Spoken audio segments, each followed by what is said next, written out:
Achieving and maintaining fitness is an important part of every airman's lifestyle.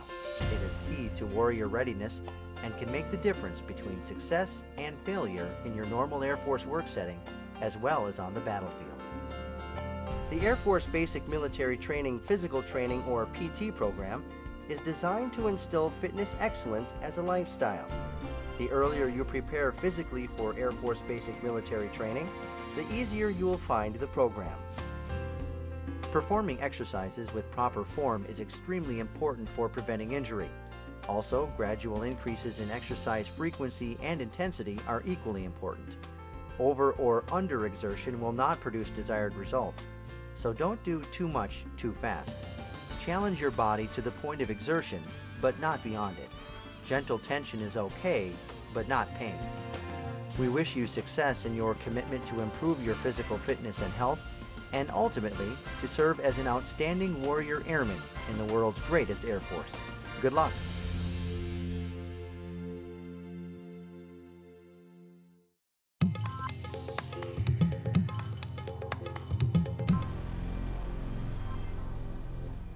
The Air Force Basic Military Training PT program takes place 6 days per week and alternates between aerobic run and muscular fitness building sessions.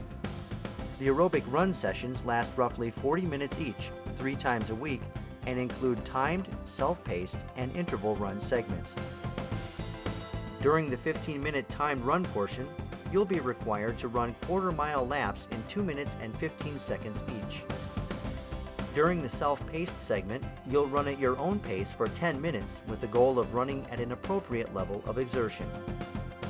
Lastly, the interval run segment requires 6 repetitions of 30 seconds of running, followed by 30 seconds of walking, to maintain a heart rate between 120 beats per minute to 180 beats per minute. All of these running segments will prepare you to meet the BMT target run goal of 11 minutes 57 seconds for men and 14 minutes 26 seconds for women for a 1.5-mile run. The muscular fitness building sessions last roughly 45 minutes and occur 3 times a week. They include a series of push-ups, sit-ups, arm rotations, partial squats, knee lifts, pull-ups, and other related exercises. These sessions will prepare you to meet minimum BMT push-up targets of 33 per minute for men and 18 per minute for women, and minimum sit-up targets of 42 per minute for men and 38 per minute for women.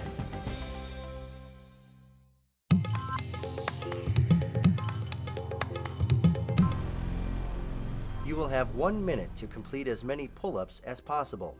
Although pull-ups are not a BMT graduation requirement, they are an important part of training, as pulling strength is often required in performance of Air Force duties. To start, grab hold of the pull-up bar with your palms facing forward and your thumbs around the bar, your legs hanging down. Pull your body up until your chin is above the bar. Then lower your body slowly to the starting position until your arms are fully extended. This is 1 repetition. Ensure your body is all the way down, as you cannot start from a halfway position. Do not swing your legs excessively while pulling up. If you are unable to do the full pull-up, you may want to build strength by doing modified pull-ups. There are 2 ways of doing this. One way is to use bars closer to the ground, so that your feet remain firmly on the ground on the opposite side of the bar from your body, so that your body is at a slight angle as you pull it toward the bar. The further your feet are placed from the bar, the greater the workout. You may also hang from the bar and lift your legs to form a chair shape. Both these modified exercises will help you to rapidly build the upper body strength needed to do full pull-ups with proper form.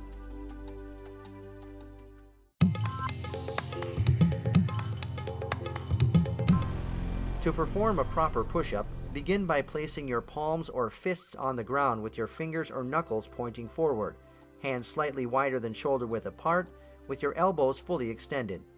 Your feet may be no more than 12 inches apart and should not be supported or braced. Your body should maintain this rigid head-to-heel form. Begin by lowering your body to the ground until your upper arms are at least parallel to the floor, elbows bent at least 90 degrees.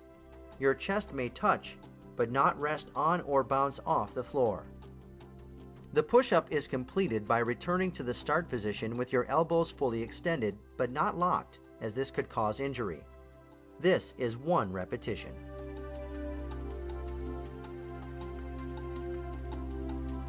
Resting can only be done in the up position. You may remove your hands or feet from the floor or bridge or bow your back, but only in this up rest position. Here are some incorrect procedures to avoid. Allowing your back to arch during the push-up. Not going down until your upper arms are parallel with the floor. Not fully extending your elbows when completing the repetition. Or locking your elbows after each repetition.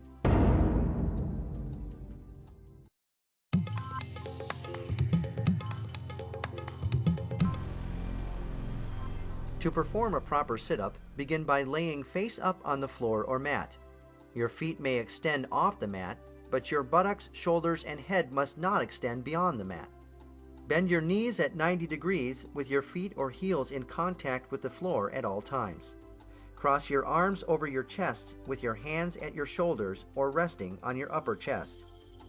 Raise your upper torso until your elbows touch your knees or thighs. Then lower your upper torso until your shoulder blades contact the floor. This is 1 repetition. Your elbows must touch your knees or thighs at the top of the sit-up, and your shoulder blades must contact the floor or mat at the bottom of the sit-up.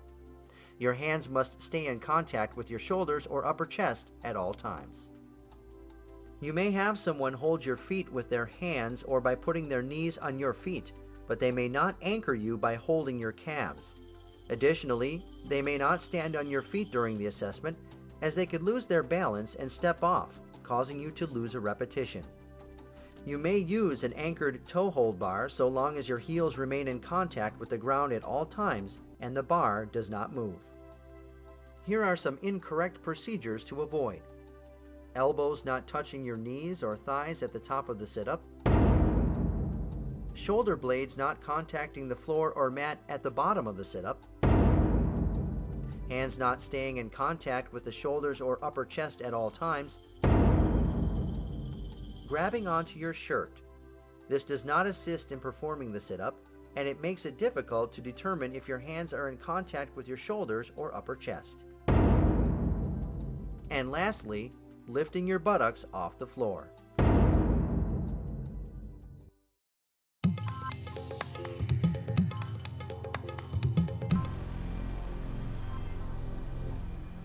The basics of good running form include holding your head up so you can look ahead naturally. This lets you scan for obstacles while not sacrificing running economy. Don't look down at your feet. Let your gaze guide you. How you hold your head is key to overall posture. Your arm swing should work in conjunction with your leg stride to drive you forward. Keep your elbows bent at about a 90-degree angle. Your hands control the tension in your upper body, so you'll want to keep them in an unclenched fist, with your fingers lightly touching your palms. As you keep your head up and looking ahead, keep your shoulders loose. This will cause your torso and back to naturally straighten. This position allows you to run in an efficient, upright position, and it promotes optimal lung capacity and stride length. Proper torso position helps ensure ideal hip position while running. By keeping your torso and back comfortably upright and straight, your hips will naturally fall into alignment, pointing you straight ahead. If your torso hunches or leans too far forward, your pelvis will do the same and will put pressure on your lower back and throw the rest of your body out of alignment. For proper stride, your feet should land directly under your body. As your foot strikes the ground, your knee should be slightly flexed so that it can bend naturally on impact. Efficient endurance running requires a slight knee lift, quick leg turnover, and short stride. Your calf muscles should propel you forward on each step. Keep your ankle flexed as your foot rolls forward to create more force for push-off. As you roll onto your toes, try to spring off the ground. Feet should not slap loudly as they hit the ground. Good running is springy and quiet. For most efficient running, take quick, short steps to decrease energy loss, stress on muscles, and minimize landing impact. Aim for a pace of 180 steps per minute. To do this, take the number of times your right foot hits the ground in 1 minute and multiply by 2.